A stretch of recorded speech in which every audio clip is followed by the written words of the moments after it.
Alors, encore une minute. S'il n'y a personne, on commence. Voilà. Ah ben Marc, il est arrivé chez lui. C'est bon, ça enregistre, Marc.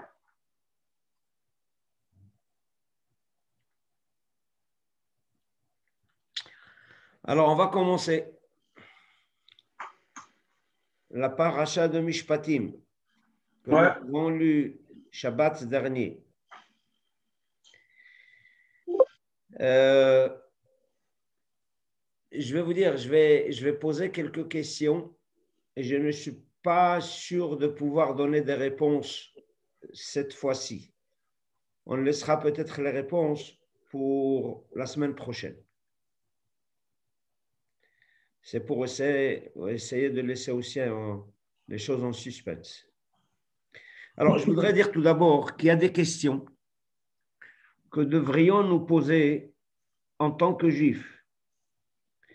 Et ce, quel que soit notre degré de pratique religieuse. Si quelqu'un ne s'est pas encore posé ces questions, ça ne veut pas dire qu'il ne croit pas. C'est tout simplement, il n'a pas encore eu le temps d'y cogiter. Dès que nous entrons dans un Beth Knesset, nous nous couvrons la tête. Où apparaît l'idée du couvre-chef dans la Torah. Nous prions dans un Beth Knesset. Où apparaît l'idée de construction d'un Beth Knesset dans la Torah. Certes, la Torah nous enjoint d'édifier un temple, un Beth Hamikdash. D'ailleurs, nous le lirons la semaine prochaine. Shabbat prochain, donc dans quelques jours, nous allons lire vers Asuli Mikdash. Ils me construiront un tabernacle. Mais la Torah ne souffle pas mot de l'édification d'un Beth Knesset. Nous prions 3 fois par jour. Shahrit, Mincha, Ma'ariv. Où se trouve la source dans la Torah de ces 3 prières? On ne cuisine pas Shabbat. Non seulement on ne cuisine pas, il est même interdit de poser une nourriture déjà cuite directement sur le feu pendant Shabbat. On la dépose sur une plaque chauffante, telle que la plata. Et je vous défie de me trouver dans la Torah l'interdiction de cuisiner Shabbat. Ce que la Torah nous dit, c'est de manipuler le feu. On n'a pas le droit de créer un feu, d'allumer. Mais où se trouve l'idée qu'on n'a pas le droit de cuisiner Shabbat? Je peux multiplier les exemples pour vous convaincre que la pratique religieuse du judaïsme, telle que nous la faisons aujourd'hui, est d'ordre rabbinique et non thoraïque. Et je dis cela avec beaucoup de respect, avec tout le respect que je dois aux architectes illustres de la Torah, tels que Rabbi Shimon Bar Yochai, Rabbi Meir Baal HaNes, Rabbi Akiva, Rabbi Hanina ben Dosa, tous les Tanaïm, avec tout le respect que je dois aux grandes figures éminentes du judaïsme talmudique, tels que Abaye, Rava, Rav Papa, Rav Kahana, tous les noms que vous connaissez dans le Talmud.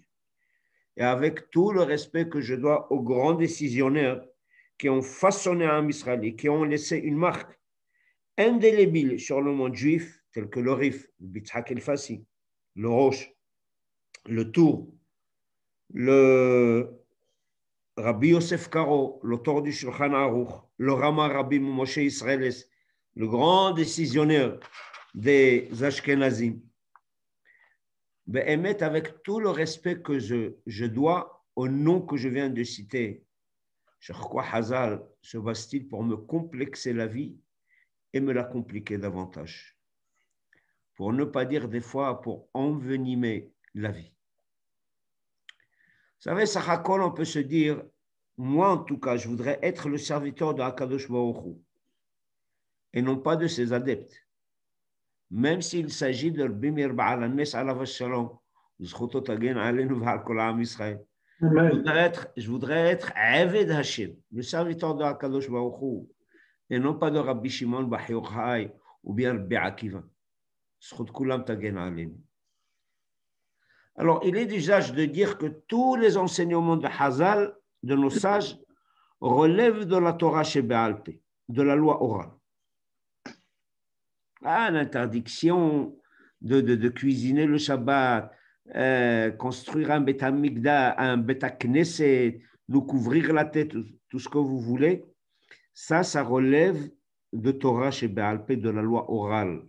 Et on va s'étendre un peu sur cette loi orale. Les questions que nous nous posons sont les suivantes. Quelle est la source de la loi orale? Où cette loi orale se trouve-t-elle dans la Torah? Et quelle est l'autorité de Hazal? Pourquoi croyons-nous tellement Hazal? Quelle est leur autorité? Et en plus, la deuxième question, depuis quand l'homme devient le porte-parole d'Akadosh Baruch Hu?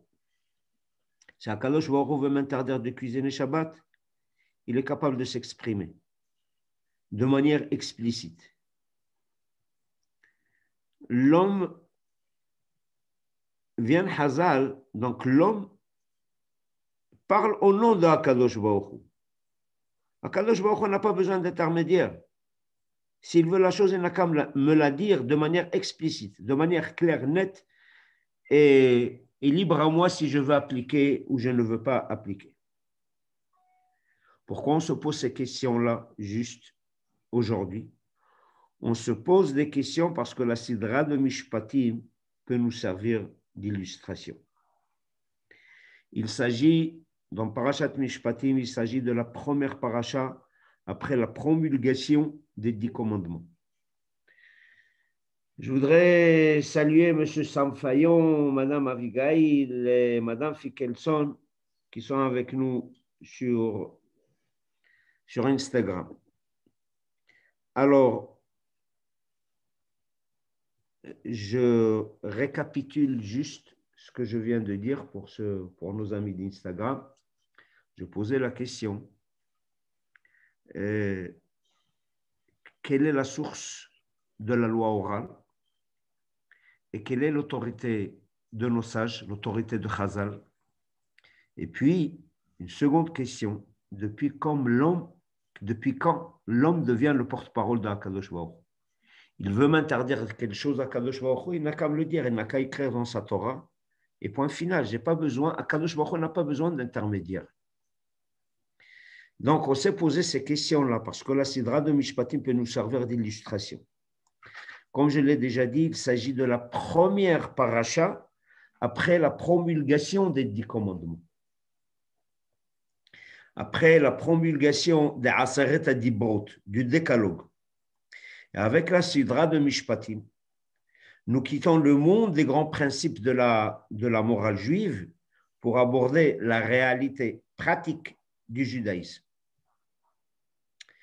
Vous savez, à plusieurs reprises, j'ai répété ce que dit le Netziv, que depuis Parashat Bereshit jusqu'à Beshalach, il n'y a aucune mitzvah, il n'y a rien, c'est juste le comportement de Chazal, des histoires, de très belles histoires sur Avraham, Yitzhak, Yaakov. Quelle est l'utilité du premier tome du Pentateuch et une partie du second tome de l'Exode? Le Netziv qui répond en disant que la Torah veut nous apprendre à travers, par le biais de ces histoires, le savoir-vivre. Le Derech Eretz Kadma la Torah. Le savoir-vivre précède la Torah. Maintenant, nous rentrons mamage dans la pratique du judaïsme, dans la réalité pratique du judaïsme. Et c'est en effet dans Parashat Mishpatim que la Torah va répertorier de nombreux cas de conflits sociaux, de discorde sociale, des contentieux économiques qui peuvent opposer deux juifs entre eux. Ne croyons pas que la Torah, c'est juste les tfilin, Shabbat, Pesach, Kippour. Il y a un code de la justice juive. Il y a des lois matrimoniales, d'héritage, dont la halakha parle, bien entendu. Et je vais vous lire un verset. Et vous allez voir. La Torah nous dit la suivante. Vechi natsu anashim. Si deux hommes se battent, venagefu ishahara, et ont heurté une femme enceinte, veyatsu yeladeha, et la font avorter sans autre malheur. Alors la Torah nous présente deux cas. S'il n'y a pas de malheur, maintenant vient maçonnier. Et si un malheur s'ensuit, venatata nefesh tachat nefesh, tu donneras vie pour vie. Aïn tachat aïn, œil pour œil. Shen tachat shen, dent pour dent. Yad tachat yad, main pour main. Regel tachat regel, un pied pour un pied.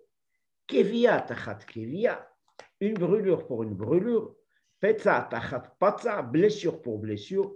Et enfin, habura tachat habura, contusion pour contusion.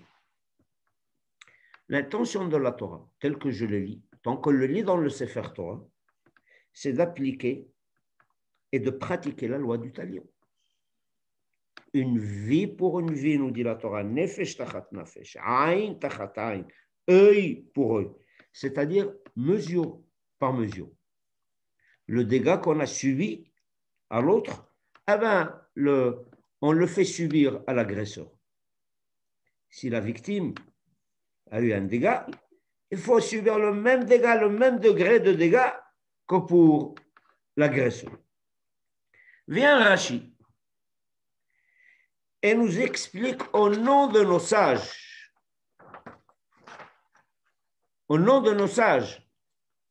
que Aïn tachat Aïn, Mammon tachat Aïn. Il s'agit ici d'une compensation financière. Chazal nous apprennent que la règle du talion n'a jamais, au grand jamais, été pratiquée dans les tribunaux rabbiniques.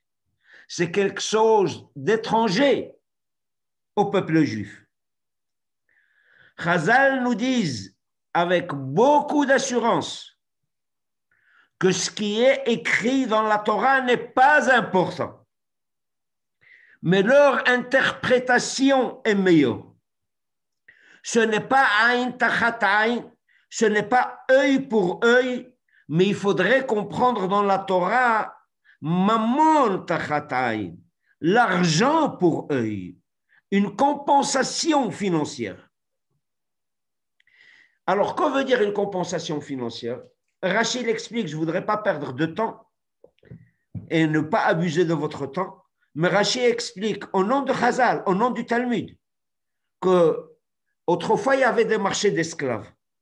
On voit cet homme avant l'agression, avec deux yeux, avec tout son savoir, avec deux pieds, un homme entier. Combien coûte-t-il sur le marché des esclaves? Maintenant, amputé d'un œil, combien coûte-t-il? Et la différence, l'agresseur va la payer. Imaginez-vous quelqu'un qui est informaticien. Il a besoin de ses deux mains. Voilà là. Maintenant, il est devenu manchot. Il n'a pas une main. Donc, il ne va pas pratiquer son travail. Donc, on voit combien coûte cette personne avec les deux mains et combien coûte cette personne avec une seule main. Et la différence, il doit la lui payer. C'est ça, aïn tachat aïn. Alors, je voudrais juste vous dire, personnellement, j'ai beaucoup de respect pour Chazal. Et je crois ici, nous tous, nous avons beaucoup de respect pour Chazal. Mais manifestement, ce n'est pas ce qui est écrit dans la Torah. L'hébreu, nous savons le lire. L'hébreu, nous savons le traduire cette langue. Lorsque la Torah me dit aïn tachat aïn, c'est mamash mesure pour mesure, un œil pour un œil. Si ça ne vous convainc pas,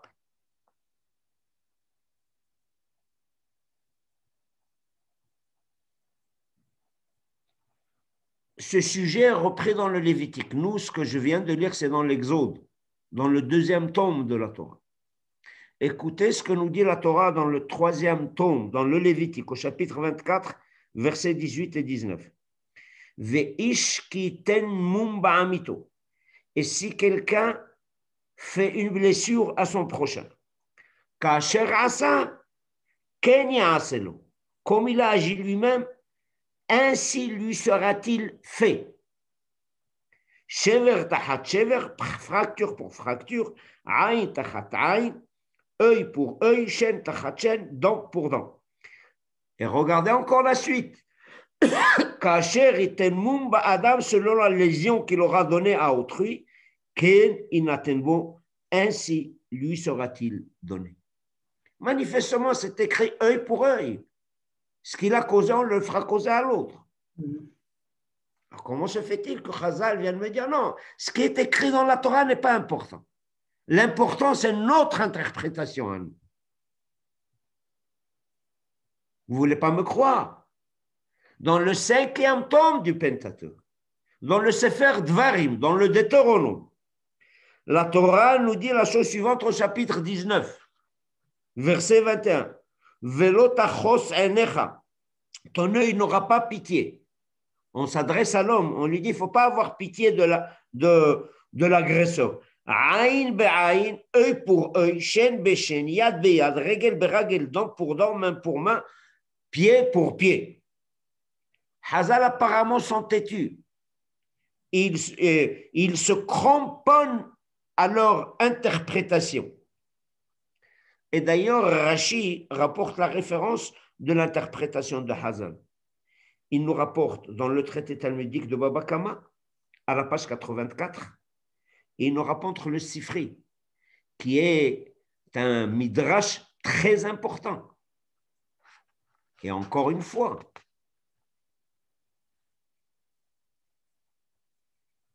Chazal nous dit avec beaucoup d'assurance que ce qui est écrit dans la Torah n'est pas important. Ce qui est important, c'est leur interprétation qui est meilleure. Sur quoi se passe-t-il?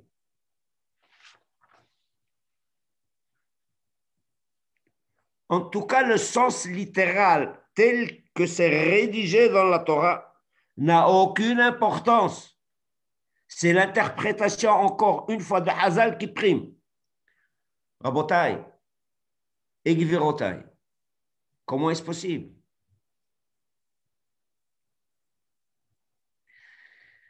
J'ouvre une petite parenthèse pour dire que la démarche de Chazal est très logique. Le sens, ça veut dire le sens d'une compensation financière est très logique. Imaginez-vous quelqu'un qui a perdu 95,4% de sa vie, de sa vue.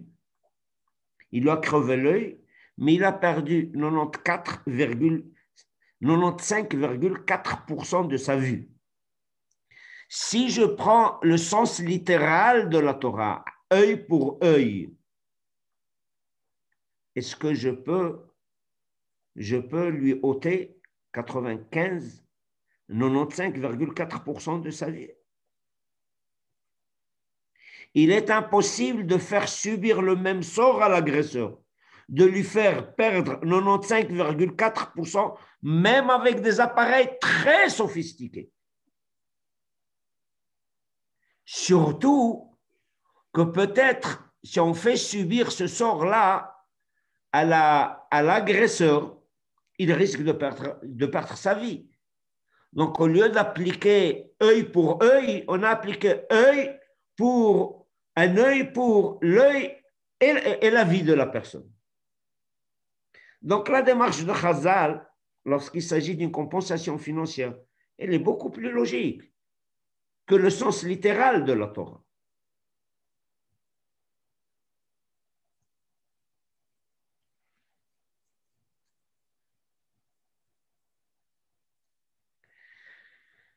il y a, il y a encore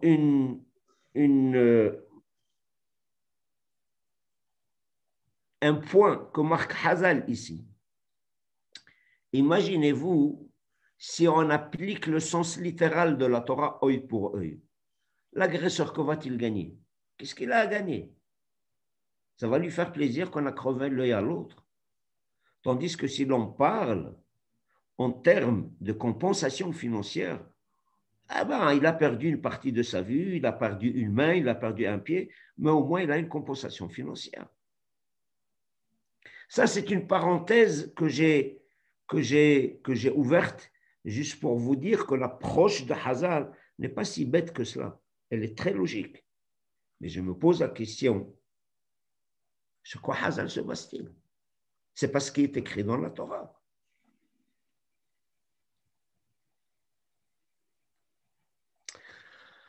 Est-ce que la question est claire, messieurs, dames? Tout à fait. Alors, dans son introduction à la Mishnah, le Rambam s'est posé la question. D'où Hazal savent-ils que Aïn tahat Aïn, œil pour œil, veut dire une compensation financière? Donc, nous ne sommes pas les seuls à poser la question. Bien avant nous, le Rambam l'a déjà posée. Et voilà la réponse qu'il donne. Il s'agit, dit-il, d'une massoret, d'une tradition qui est passée de bouche à oreille d'une génération à l'autre. En d'autres termes, lorsque Moshe Rabbeinu a présenté la Torah au peuple juif, il leur a octroyé l'interprétation de chaque loi de manière orale. Lorsqu'il a parlé des tefilin, il leur a donné, voilà, l'idée de tefilin existe dans la Torah, mais il leur a donné absolument l'interprétation de tous les détails des tefilin, mais de manière orale. Et ça passait comme ça de bouche à oreille, de génération en génération. Si bien que Moshe Rabbeinu, lorsqu'il a présenté la Torah, lorsqu'il est arrivé par exemple à Aïn Tachat Aïn, œil pour œil, il leur dit la chose suivante, œil pour œil, j'ai entendu de la bouche de Akadosh Baruch Hu que Aïn Be'aïn veut dire que l'agresseur doit payer la valeur de l'œil en compensation de l'œil qu'il a détérioré. Quelle est la preuve? Il dit la preuve en est que personne dans le monde juif n'a remis cela en cause. Il n'y a jamais eu de controverse quant à ce verset-là. C'est un fait. Personne n'a dit une autre idée, une autre approche. Pour tout le monde juif, pour le monde rabbinique, il n'y avait pas de controverse à ce sujet. Que Aïn Tachat Aïn, c'était une compensation financière et non pas autrement. Et je vais vous donner un exemple. Vous savez, au sujet de la fête de Sukkot, il y a quelque chose qui est spécifique à Sukkot, c'est le loulav, les 4 espèces végétales. La Torah nous dit, vous prendrez pour vous le premier jour. Le premier jour ici, c'est le premier jour de Sukkot. Peri'etz hadar, un fruit d'agrumes. Va'anaf etz avot, et des rameaux de l'arbre. C'est quoi Peri'etz hadar, un fruit d'agrumes? Une orange? Une clémentine? Ou bien un cédrin? La Torah nous dit Peri'etz hadar. Vous avez déjà vu, vous, des Juifs, prendre une clémentine avec le loulav? Une pomme avec le loulav? Je Ben Guigui, Vous avez mangé une poire, vous venez de manger une poire. Oui, mais je n'ai pas mangé autre chose que la poire et la pomme. Alors, pourquoi ne pas prendre avec le lulav une poire au lieu du hétro? On n'est pas sous côte. Vous n'êtes pas sous. Et si c'était ce que vous l'auriez fait, vous aurez pris une poire avec le lulav. Ah, il faudrait poser la question pendant la sous-côte. Hein? Il faudrait poser la question pendant la Alors, sous-côte. vous voulez dire que je dois mettre fin à ce cours? Non, pas du tout. C'est pas la période. C'est pas la période. Non. Mais écoutez, la Torah nous dit Pereetz Hadar. Pereetz Hadar, tout le monde prend le hétrog. Mais la Torah n'a pas dit hétrog, elle a dit Pereetz Hadar, un fruit d'agrumes. Je peux prendre une clémentine, une poire, une orange, une pomme. Mais il n'y a jamais eu de machloket, il n'y a jamais eu de controverse que Pereetz Hadar, c'est le hétrog. Il n'y a pas jamais eu. Ça s'est passé de bouche à oreille, de génération en génération, jusqu'au 21e siècle. Bon, vous me connaissez assez, je suis assez rationaliste. Ma question à moi est beaucoup plus simple. Pourquoi ces commandements ne se trouvent pas, donc des Chachamim, des Chazal, pourquoi ils ne se trouvent pas directement inscrits dans la Torah, qu'il n'y ait qu'une source unique sans interprétation? Monsieur Benguigui, votre question est très pertinente. Très pertinente. Et j'y arrive. Laissez-moi juste terminer mon raisonnement. Avec grand plaisir. J'y arrive. En tout cas, vous voyez que Pereetz Hadar, si le sens littéral, c'est un fruit d'agrumes. Or, on n'a jamais vu quelqu'un pendant Sukkot prendre son lulav avec une poire, avec une clémentine. Non. Tout le monde prend le hétrog. C'est parce que c'est passé de bouche à oreille. Lorsque nous arrivons à Pereetz Hadar, on dit à tout le monde, nous avons, mon cher Rabbi nous l'a dit, Akadosh Baruch Hu, l'allusion de Akadosh Baruch Hu dans Pereetz Hadar, ce n'est que le cédra, pas un autre fruit. Il en est de même pour une autre espèce végétale que nous prenons le jour avec le lulav, le jour de Sukkot. C'est un affaire des rameaux de l'arbre. C'est quoi le rameau de l'arbre? C'est le meurtre. Vous avez vu quelqu'un prendre avec de la menthe, avec le lulav, une autre herbe? Non. Tout le monde prend le hadas. La Torah ne dit pas hadas. Elle dit anaf etz avot. Moshe Rabbeinu, lorsqu'il est arrivé à ce passage qu'il a enseigné au peuple juif, il leur a dit à Kadosh Baruch Hu, veut dire par anaf etz avot, c'est le hadas et non pas une autre herbe. C'est juste cela. Pas de menthe, ni shiva, de l'absinthe ou n'importe quoi. Il n'y a jamais eu de machloket. Donc, le Rambam nous dit que dans toute la littérature rabbinique, on n'a jamais vu quelqu'un écrire que l'intention de la Torah pour Pereetz Hadar est autre que le hétrog. Et pour Anaf Etz Avot, autre que le Hadas. Donc, Moshe Rabbeinu a dit au peuple juif oralement que Pereetz Hadar n'est autre que le hétrog, le cédra, et Anaf Etz Avot n'est autre que le Hadas, qui veut dire le myrte. Vous savez, on a toujours l'impression qu'il n'y a que des incompris dans la Torah. Il n'y a que de controverses. Un rabbin dit oui, l'autre il lui dit non. Un rabbin il dit kasher, l'autre il dit non, c'est pas kasher. Un il dit blanc, l'autre il dit jaune. Hein? C'est l'impression que nous avons dans le judaïsme.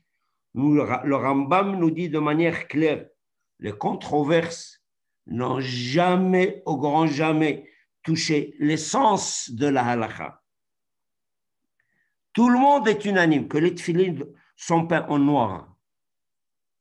Et même si je suis écolo, je n'ai pas le droit de les peindre en vert. Tout le monde est unanime parce qu'il n'y a jamais eu de contradiction. Tout le monde est unanime que Pereetz Hadar est le cédra et tout le monde est unanime qu'Anaf Etz Avot est le myrte. Vous savez à quoi? Lorsqu'on parle, les controverses existent et touchent les détails de la halakha ou les habitudes, les minhagim, d'une communauté à une autre ou bien d'un pays à un autre. Mais on n'a jamais, les machlokot n'ont jamais touché l'essence de la halakha. L'essence de la halakha a toujours été préservée, n'a jamais été touchée par les controverses, par les machlokot, puisque ça a été transmis oralement, de bouche en bouche, à travers toutes les générations. Il en est de même pour Aïn Tachat Aïn, œil pour œil. Il n'y a jamais eu de machloquette sur cela, et qui veut dire une compensation financière.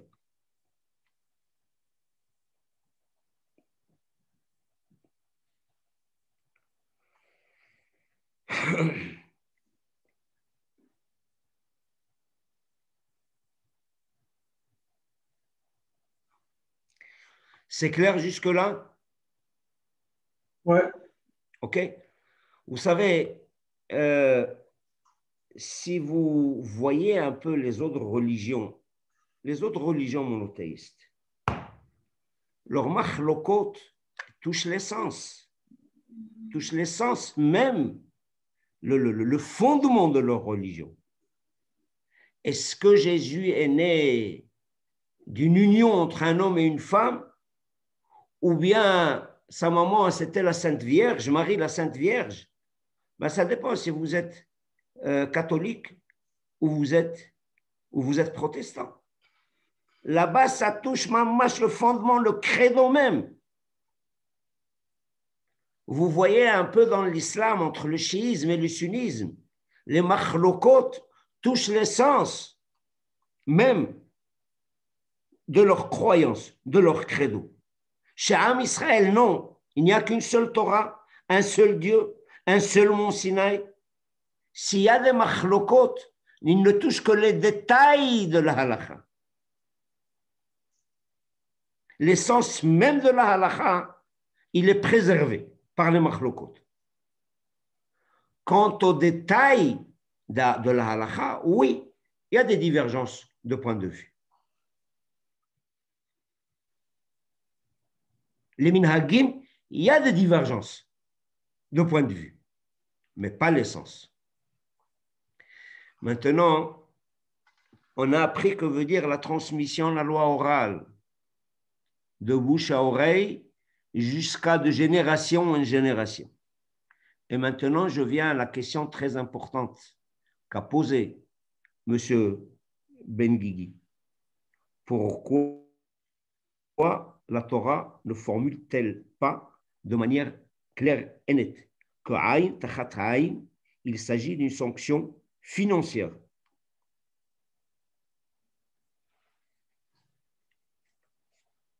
Elle n'a qu'à le dire explicitement. Akadosh Baruch Hu n'a pas besoin d'intermédiaire.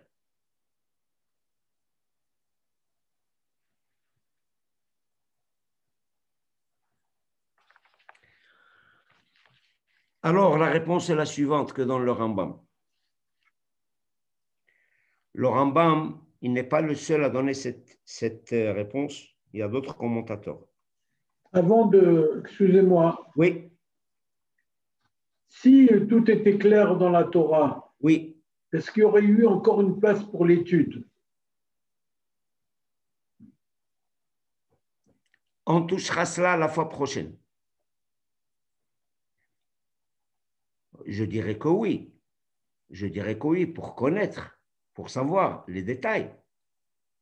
Si tout était écrit, il faudrait connaître. Il n'y aurait jamais eu de machlokot. S'il n'y a pas de machlokot, il faut étudier. Vishinantam, dans la rue, partout. Il faut toujours étudier.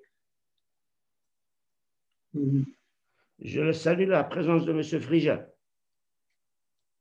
OK? Donc, si Aïn Tachat Aïn, or pour œil, ça veut dire Mamon Tachat Aïn, c'est une compensation financière, la Torah n'a qu'à l'écrire explicitement. Ça nous aurait évité énormément de problèmes. Le monde n'aurait jamais parlé de la loi du talion. Et le monde n'aurait jamais dit que voilà les Juifs, à cause d'une mauvaise interprétation ou de la mauvaise renommée qu'ils ont par la règle du talion, alors ils ont été obligés de changer. ils ont été obligés de donner une autre interprétation. Que la Torah le dise clairement.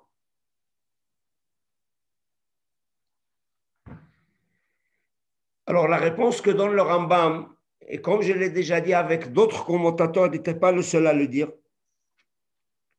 que selon l'échelle des valeurs divines, le contrevenant, donc l'agresseur, mériterait de perdre son œil, car il a détruit la vie de sa victime. Il ne peut pas réparer sa faute en payant simplement les dédommagements imposés. Il doit aussi implorer le pardon de sa victime. Et c'est la raison pour laquelle la Torah a écrit Aïn Tachat Aïn.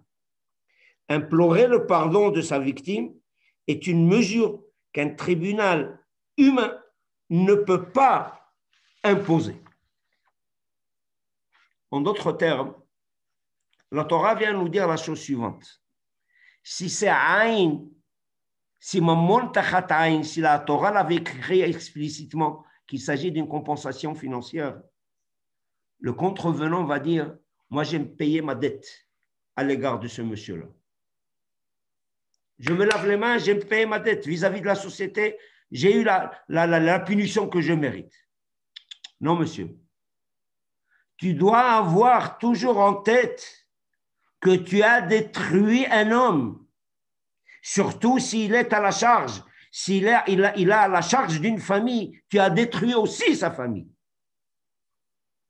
Ce n'est pas juste lui, c'est toute la famille que tu as détruit.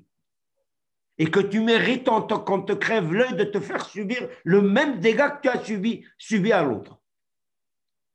Et qu'il faudrait lui demander pardon. Et je vais vous raconter une histoire véridique, qui peut-être nous expliquera un peu ce que je veux dire. Vous savez, une fois dans un shtetl, il y a un incendie qui a ravagé une grande partie du village. Plusieurs familles sont restées sans abri. Et c'était en plein hiver. C'était en Europe de l'Est, avec une température de moins de 10 degrés. Alors, le Rav du shtetl du village, il a commencé à collecter des fonds pour aider les familles. Mais il n'y avait pas assez. Il n'avait pas collecté assez d'argent pour subvenir aux besoins des familles sinistrées. Il y avait toujours dans un shtetl, dans une ville, il va voir le banquier, qui est très riche. Mais il est avare, il n'a jamais donné un rond à la communauté. Il va lui rendre visite. En voyant le Rav, le banquier lui dit, Kvod Harav, rentrez, je vous en prie, il fait très froid, Baruch Haba, Kvod Harav. Il a reçu avec beaucoup d'égards. Il dit, Baruch Haba, quel honneur me faites-vous? Je vous en prie, rentrez, il fait très froid dehors. Le Rav lui dit, je suis venu juste pour une seconde. Je ne voudrais pas vous déranger, juste pour une seconde. Et là, le Rav, il prend tout son temps. Mais alors là, tout le temps qu'il faut pour lui parler de la politique du Proche-Orient. Le traité de paix entre Israël et le Bahreïn, le traité de paix entre Israël et les États arabes unis, du nucléaire iranien, du Covid. Alors le banquier lui dit que Kvod Harav, c'est très intéressant ce que vous me dites, et de me donner comme ça des exemples de la géopolitique. Mais je vous en prie, rentrez à l'intérieur de la maison parce qu'il fait très froid, il fait moins 10, moins 12. Je vous en prie, rentrez. Le Rav, encore une fois, lui dit, je suis venu juste pour une seconde et je ne voudrais pas abuser de votre temps.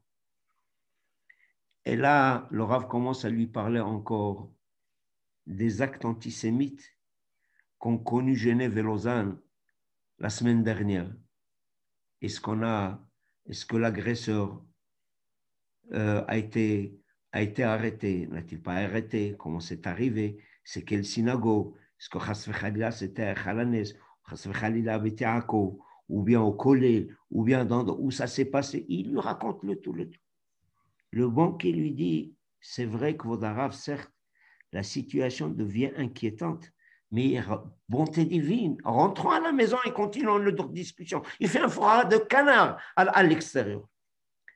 C'est là où le Rav lui dit que vous sentiez ce qu'endurent les familles du sinistre.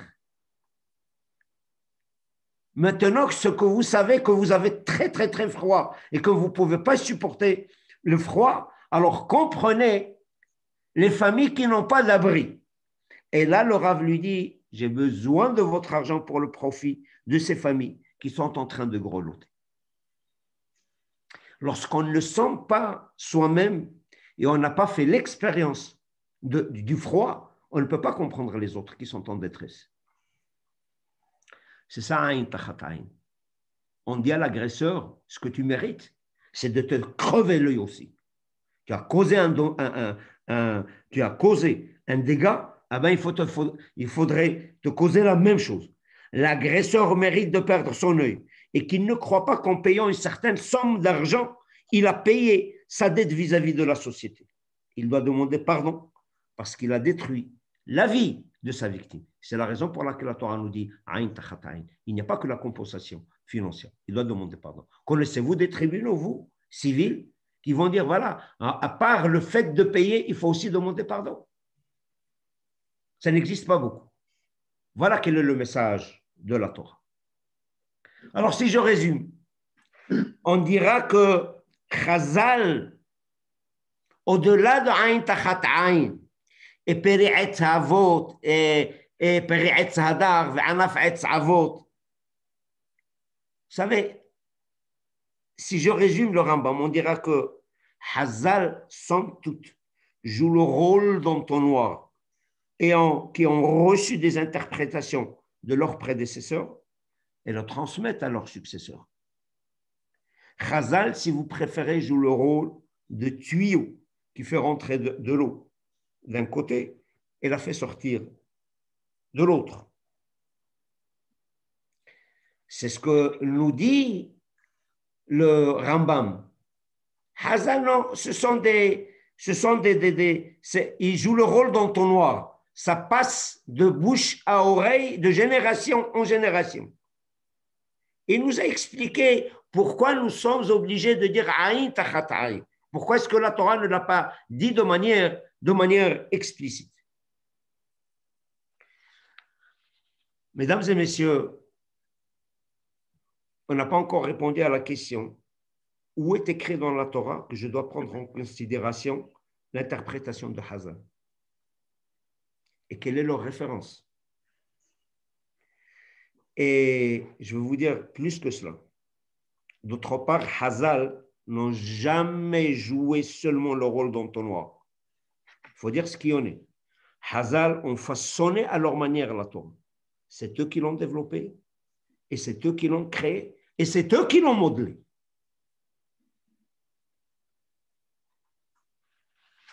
Vous savez, lors de la naissance d'un bébé, le rôle du père s'arrête avec l'octroi du sperme. Dès lors, tout se passe dans l'utérus de la femme. C'est-à-dire depuis la rencontre du spermatozoïde avec l'ovule, l'embryogenèse, le développement de l'embryon jusqu'à l'obtention du corps, tout se passe dans l'utérus de la femme.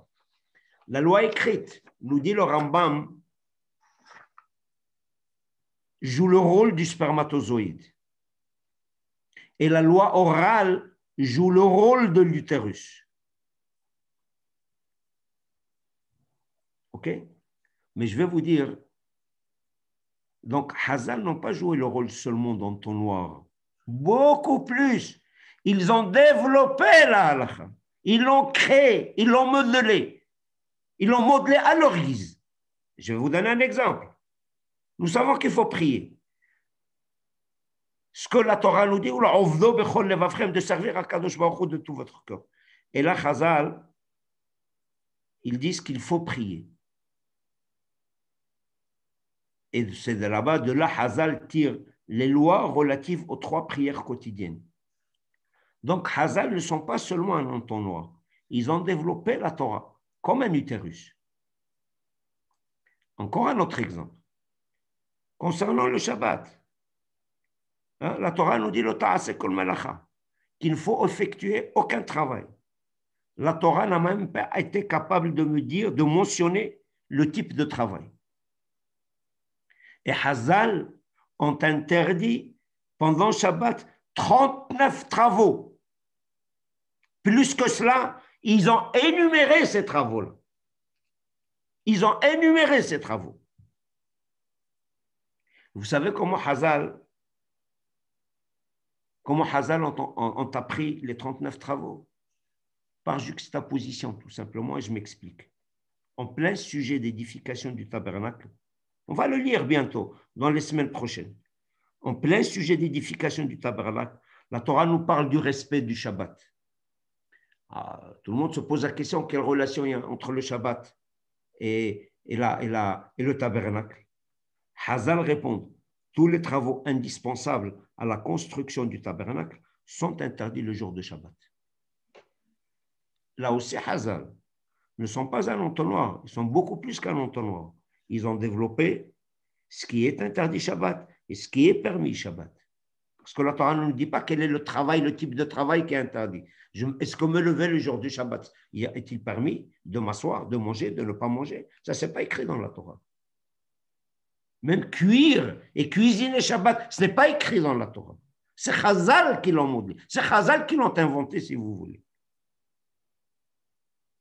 Pourquoi l'être humain parle-t-il au nom de Dieu? Le bon Dieu n'est-il pas capable de s'exprimer?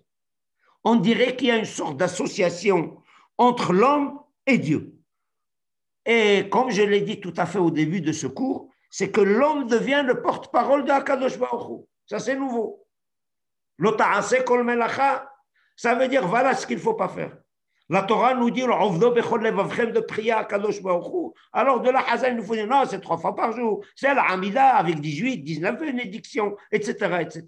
Les lois relatives à la construction d'un Bet Knesset. Comment construire un Bet Knesset? Quelle est la Kedusha du Bet Knesset? Ils n'ont pas été justes, ils n'ont pas joué le rôle. Je veux bien croire le Rambam. Et c'est très logique ce que dit le Rambam. Que Aïn Tahat Aïn compensation, c'est passé de bouche à oreille. Que pour le loulav, le hada, le etrog, peri'etz hadar sur le etrog, c'est passé de bouche à oreille. Mais il y a des choses où Chazal n'ont pas joué juste le rôle d'entonnoir. Chazal ont créé, ont modelé, ont inventé la halakha.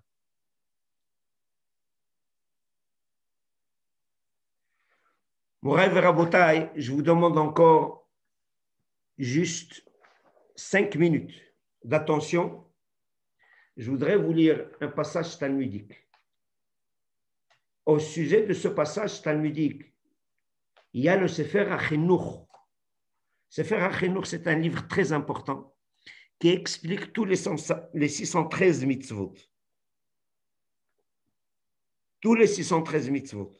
Et je vous prie même de chercher dans la mitzvah 96. Le Sefer HaChinuch dit, il va rapporter ce que je vais lire maintenant. Il dit Agadazu matmahat kol shomea, que ce récit talmudique-là, il étonne toute personne qui l'écoute. Toute personne qui écoute ce passage talmudique-là, il s'étonne. Il y a tout un débat. Il y a un débat qui a opposé Rabbi Eliezer au Chachamim au sujet d'un four qui s'appelle Tannouro shel Achnai. Le tannour, le four, qui est comme un serpent, qui est constitué de morceaux d'argile, et on comble, entre chaque morceau d'argile et un autre, on comble les interstices par du sable. Et ils se sont posé la question dans le Talmud, est-ce qu'il peut contracter une touma, une impureté ou pas ce four-là? À l'époque où il y avait toutes les lois de pureté et d'impureté, parce que le Beth Amikdash sera reconstruit, merci Hachem. Alors toutes ces questions seront d'actualité. Mais à l'époque, c'était d'actualité. Ils voulaient savoir, est-ce que ce tannour-là, il est tahor ou il est tamé? Rabbi Eliezer dit, il est tahor. Il peut contracter une touma. Chachamim disent non, il est tamé. Il est tamé. Il est impur. Jusque-là, le débat est légitime. Et c'est la suite qui est très étonnante. Et écoutez. Tana. Amar Lahem, Rabbi Eliezer, qui dit à ses opposants, tous les Chachamim, c'était un contre tous, il leur dit, Amar Lahem, Im halacha kmoti harouf ze yochiach, si la halacha est comme moi, que ce caroubier-là le prouve. Ne'akar harouf mimekomo. Le caroubier s'est déplacé. Amroulo el mevi'in re'aya min harouf. Tout le monde le dit, tous les opposants. Rabbi Eliezer lui ont dit, on ne porte pas de preuve du caroubier. Hazar ve'amar lahem. Il retourne encore une fois. Il leur dit, Im halacha kemoti amat hamayim yochichu. Si j'ai raison et que la halacha est comme moi, que le cours d'eau qui est là, le ruisseau qui est là, me le prouve. Hazru amat hamayim la'chorem. Le cours d'eau qui a changé de direction.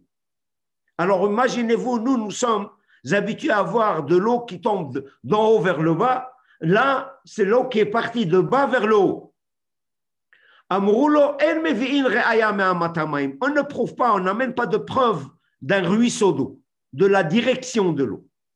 Hazar ve'amar lahem. Encore une fois, il leur dit, Im halacha kmoti, si la halacha est comme moi, kotle bet hamidrash yochichu. Que les murs du bet hamidrash le prouvent. Et tout kotle bet hamidrash lipol. Ils allaient tomber, les murs du bet hamidrash allaient s'écrouler. Alors écoutez ce qui est arrivé. Ga'ar bahem Rabbi Yoshua, il les a grondés, il a grondé les murs. Amar lahem en leur disant, Im talmidei chachamim menatzrim ze et ze ba'halacha. Si les talmidei chachamim sont en train de discuter au sujet de la halacha, atem ma tivrem. Pourquoi vous mêlez-vous de cela? Lo naflu. Ils ne se sont pas écroulés. Mipenek vodo shel Rabbi Yoshua, pour le kavod de Rabbi Yoshua, velo zakfou, ils ne se sont pas redressés. Mipenek vodo shel Rabbi Eliezer, à cause du kavod de Rabbi Eliezer. Donc ils étaient inclinés. Rabbi Eliezer a voulu qu'ils s'écroulent pour prouver qu'il a raison. Rabbi Yoshua les a grondés pour qu'ils restent droits comme ils étaient. Ils se sont inclinés pour faire plaisir à l'un et à l'autre. Ve'amar lahem, alors, le personnage de Rabbi Eliezer ici, il est très particulier. Il a une histoire qui est passionnante. À l'âge de 22 ans, il était illettré, ce monsieur, ce Rabbi Eliezer. Mamash illettré. Et le voilà seul contre tous. Mais la question n'est pas là. Que représente le caroubier, le cours d'eau et les murs du Beth Midrash qu'a évoqué Rabbi Eliezer? Une autre fois, on expliquera leur signification et la question n'est pas là. Avouons que le récit est fort, le récit est extrêmement fort. Rabbi Yoshua qui clame au fort la halacha ne se base pas sur les miracles. Il a l'impression de dire que la place des nissim, des miracles, elle est pour le Nouveau Testament, pas dans le monde de la halacha. Le monde de la halacha, dit Rabbi Yoshua, il a ses principes. Et les principes, c'est Ahareh Rabbim Lehatot.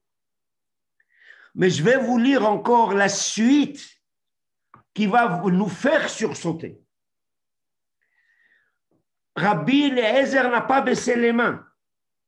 Il leur dit, ma halacha kmoti, si la halacha est comme moi, mina shamayim yochichu, que le ciel le prouve. Yatzta bat kol ve'amra, une voix céleste se fait entendre en disant, ma lachem etzel Rabbi Eliezer, que voulez-vous de Rabbi Eliezer, chez halacha kmoto bechol makom, la halacha est comme lui, dans tout endroit. Une voix céleste, c'est Akadosh Baruch Hu qui parle. Que voulez-vous de Rabbi Eliezer?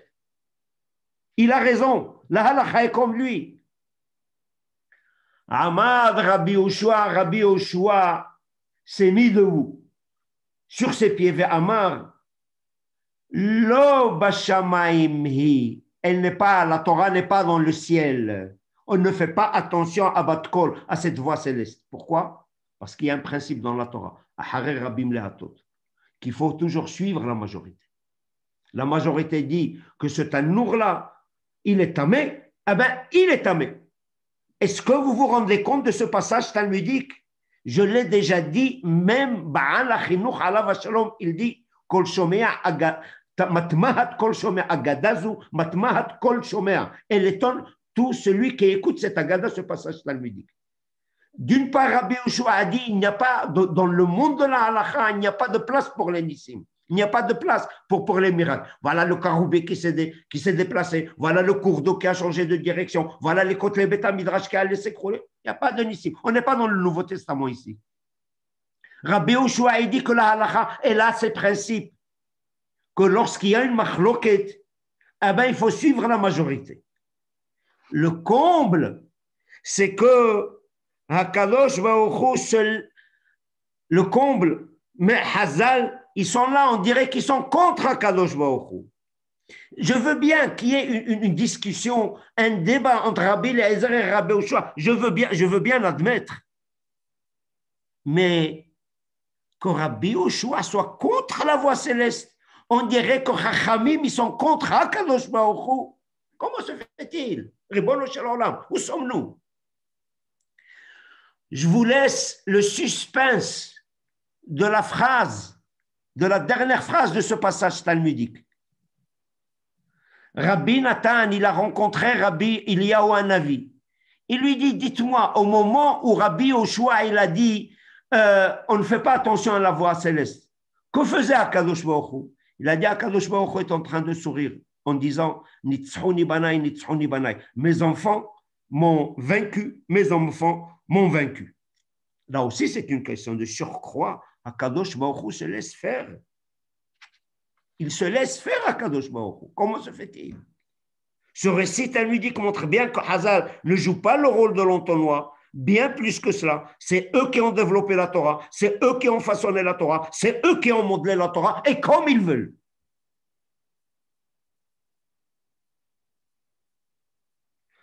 Donc nous restons avec nos deux questions.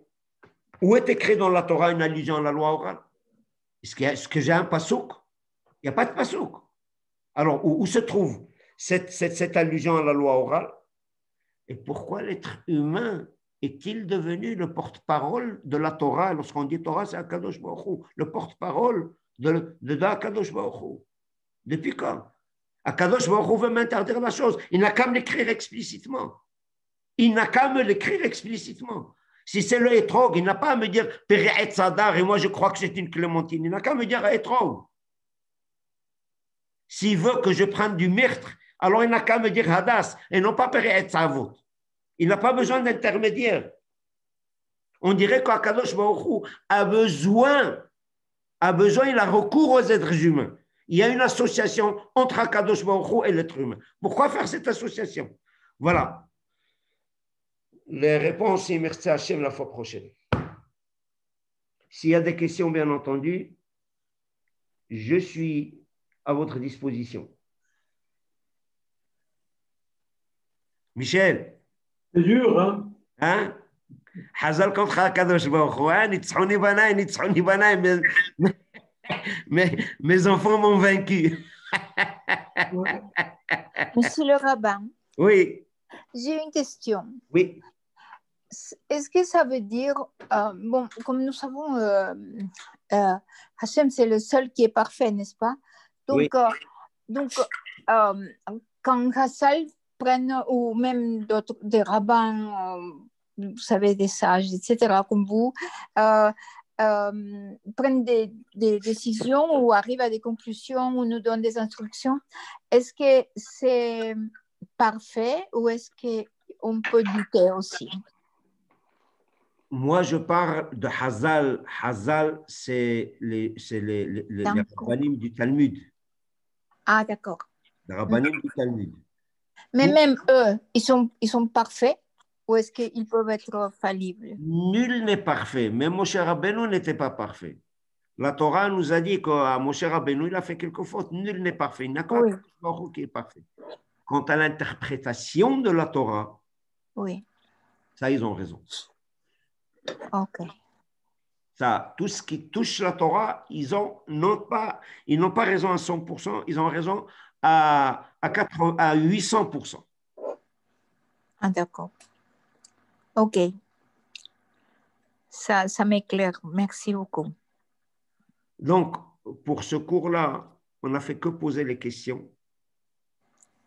Que poser les questions. Imertse Hashem, la semaine prochaine, de toutes les façons, c'est 2 jours avant. Oui. Donc, cette parasha Trouma, je ne vais pas parler de Trouma, ou bien si on a encore le temps, on parlera de Trouma, mais en tout cas, on va essayer de répondre. On va essayer de répondre à ces 2 questions-là. Parce que parasha Trouma, après Yatetzavé, ça parle du tabernacle, Trouma parle du tabernacle, Yavaya quelques qui parlent du tabernacle. Il y a quelques parachiotes, donc si on saute une fois une paracha traitant du tabernacle, on peut se reprendre pour la prochaine fois. Mais je crois que le sujet est assez important pour... ça vaut le coup de le faire en deux parties. M. Benguigui. Oui, mon cher ami. Non. Bon, écoutez, vous avez répondu assez partiellement à ma question, et elle est bonne, la réponse, mais dire que, contrairement à d'autres religions,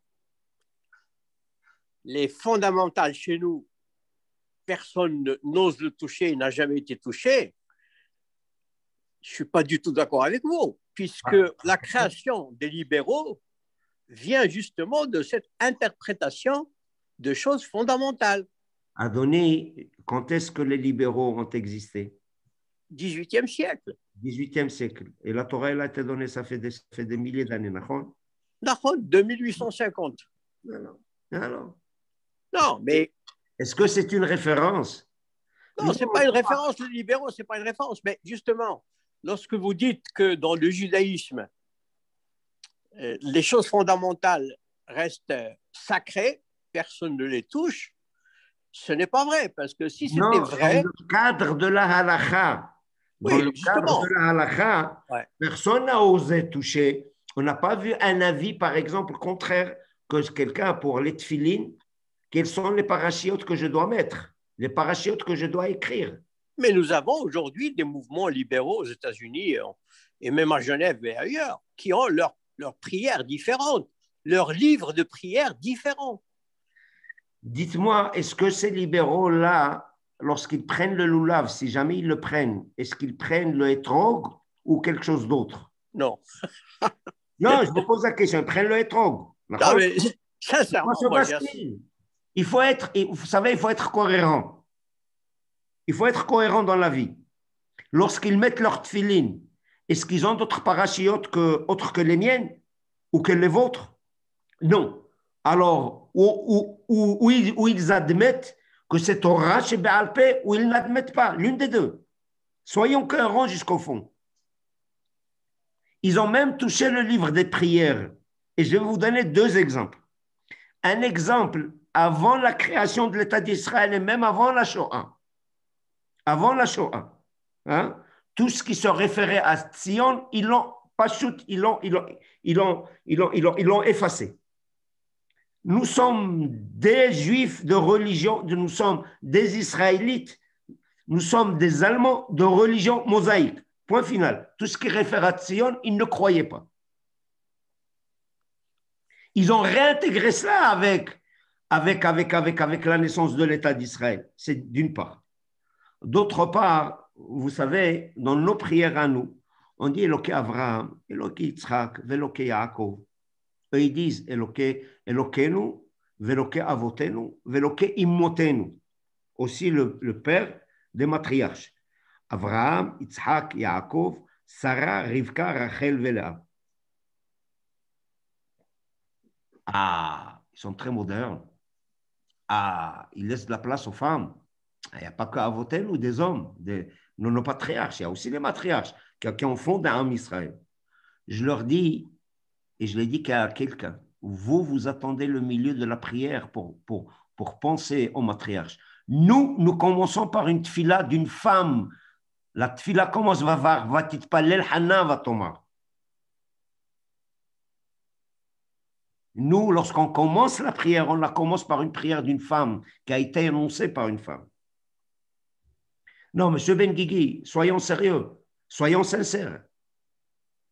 Oui, je ne suis pas libéral. Moi, je ne suis pas libéral, vous savez. Je sais je suis un khalanès, mais je viens de vous dire tout simplement que ce que vous avez dit, que le fondamental n'est pas touché, si on tient compte de l'échelle des temps et de l'évolution des choses, naturellement aussi de la vitesse. S'il y a des gens qui veulent attaquer le judaïsme au sein même du peuple juif, libre à eux. On va voir ce qui va rester d'eux. Libre à eux. Ils admettent une partie, ils n'admettent pas une autre partie. Au nom de quoi? Du modernisme. Quelqu'un peut me convaincre que je ne suis pas moderne? Quelqu'un peut me convaincre que je ne suis pas moderne? Et bon, vous savez, il y a quelqu'un de notre communauté qui m'a dit une fois, Monsieur le grand rabbin, je rêve d'un endroit à Genève où il y aura trois synagogues. Une pour les séfarades, une pour les ashkénazes et une autre pour les libéraux. Mais je sais d'emblée, vous, monsieur le grand rabbin, vous n'êtes pas moderne, vous n'allez pas être contre pour cette idée. Je lui ai dit, pour vous, je ne suis pas moderne, mais je me balade avec un iPhone 10. Au nom de quoi? Au nom du modernisme. Aujourd'hui, c'est moderne, demain, ce ne sera pas moderne. À mon époque, les pattes d'éléphant étaient à la mode. Maintenant, c'est démodé. Ça risque de revenir. Non, mais une question qui rejoint la première que j'avais posée tout à fait au début. Oui. C'est un de mes étudiants à l'université qui m'a posé ça, qui n'a rien à voir avec mon cours, mais il savait que j'étais juif, il voulait savoir. Et alors, il a posé une question que je trouve il a parfaitement raison. Qu'est-ce qui autorise ces gens à décider pour nous? Qui? Chazal, c'est Chachamim. C'est la question que j'ai posée. Justement, alors voilà. Alors, justement, c'est ça. On aura la réponse la semaine prochaine. Bon, ok, on fera ça la semaine prochaine. Mais je veux dire par là que c'est une raison, c'est une question fondamentale au point de vue rationalité. Voilà. Est-ce que vous croyez que Hazan n'a pas fait attention à tout cela? N'oubliez pas que vous avez affaire à des juifs. Ok. Monsieur Benguigui, moi j'ai posé 2 questions, pas une seule. Comment se fait-il qu'ils sont les interprètes de Akadosh Baruch Hu? Hein? Akadosh Baruch Hu n'a pas besoin. Oui, mais c'est à peu près ce qu'il a posé. Il n'a pas besoin d'intermédiaire, hein? Il n'a pas besoin de communication avec l'homme, d'une part. Et d'autre part, où est la source de Hazan? Sur quoi se base-t-il? Beaucoup plus. Enfin, on pourra voir la semaine prochaine, Bezat Hashem. Et merci Hachem. J'espère être à la hauteur pour pouvoir. Quelqu'un m'a dit une fois, un rabbin d'ailleurs, dans un avion, j'ai posé cette question, il m'a dit qu'ils étaient d'inspiration divine, qu'ils avaient en eux quelque chose de supérieur à nous, enfin aux gens moyens. Oui. J'ai dit, alors il faudrait qu'on puisse trouver ça. C'est une affirmation qui ne repose pas sur quelque chose de valable, de logique. Voilà. Mais on pourra en voir la prochaine fois. La prochaine fois, merci Hachem. Avec plaisir. En tout cas, merci beaucoup. Vous avez essayé de répondre aux questions et c'est magnifique parce que c'est un sujet qui est d'abord difficile, ensuite il est vaste. Alors, n'oubliez pas les 2 questions. Quelle est la source de Hazal pour nous donner leur interprétation et pourquoi Kadosh Baruch Hu a-t-il besoin d'eux? Exact. Voilà. Alors, bonne soirée. Merci, bonne soirée à tous. Et Toda Rabba. À la semaine prochaine. Bye. Laila Tov, merci.